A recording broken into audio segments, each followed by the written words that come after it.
হযরত আলী রাদিয়াল্লাহু তাআলা আনহু ফজরের নামাজ আদায় করার জন্য মসজিদে গেলেন। এদিকে হযরত ফাতেমা রাদিয়াল্লাহু তাআলা আনহা অত্যন্ত জ্বর থাকা অবস্থায় ঘরের সমস্ত কাজ শেষ করেছেন। আলী রাদিয়াল্লাহু তাআলা আনহু মসজিদ থেকে এসে দেখলেন ফাতেমা কাঁদছেন। তিনি প্রশ্ন করলেন, ফাতেমা, তুমি কাঁদছো কেন? ফাতেমা রাদিয়াল্লাহু তাআলা আনহা কোনো উত্তর না দিয়ে তখনও আরো জোরে জোরে কাঁদতে লাগলেন। আলী রাদিয়াল্লাহু তাআলা আনহু কয়েকবার প্রশ্ন করার পর মা ফাতেমা কাঁদতে কাঁদতে বলল, আমি স্বপ্নের মধ্যে দেখেছি আমার আব্বাজান হযরত মুহাম্মদ সাল্লাল্লাহু আলাইহি ওয়াসাল্লাম আমার ঘরের মধ্যে ঢুকে কি যেন তালাশ করছেন। ঘর থেকে বের হওয়ার সময় আমি পেছন দিক থেকে আমার আব্বাজানকে ডাক দিলাম, ও আব্বাজান, আপনি কি তালাশ করছেন? আব্বাজান তখন বললেন, ও আমার ফাতিমা, আমি তো তোমাকেই তালাশ করছি, তোমাকে নিয়ে যাওয়ার জন্য।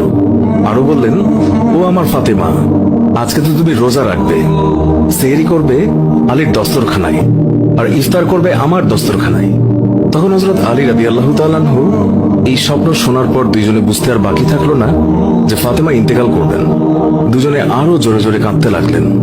এই সময়ের মধ্যে হযরত হাসান এবং হুসাইন রাদিয়াল্লাহু তাআলা আনহু এসে তারা জিজ্ঞাসা করলেন, আব্বাজান, আম্মাজান, আপনারা কেন কান্না করছেন?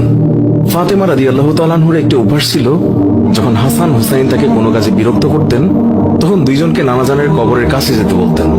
আজকেও ফাতেমা বললেন, তোমরা দুই ভাই নানার কবরের কাছে যাও।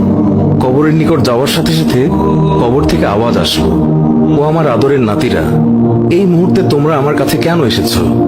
আমার কাছে তো সব সময় আসতে পারবে। এখন যাও, গিয়ে মায়ের চেহারার দিকে তাকিয়ে থাকো। আজকের পর তোমাদের আম্মাজানকে আর দেখতে পাবে না। এই কথা শোনার পর দুই ভাই কাঁদছেন এবং দৌড়াতে দৌড়াতে আম্মাজানের কাছে চলে গেল। গিয়ে আম্মাজানকে জিজ্ঞাসা করলেন, তোমরা দুইজন কেন কাঁদছো?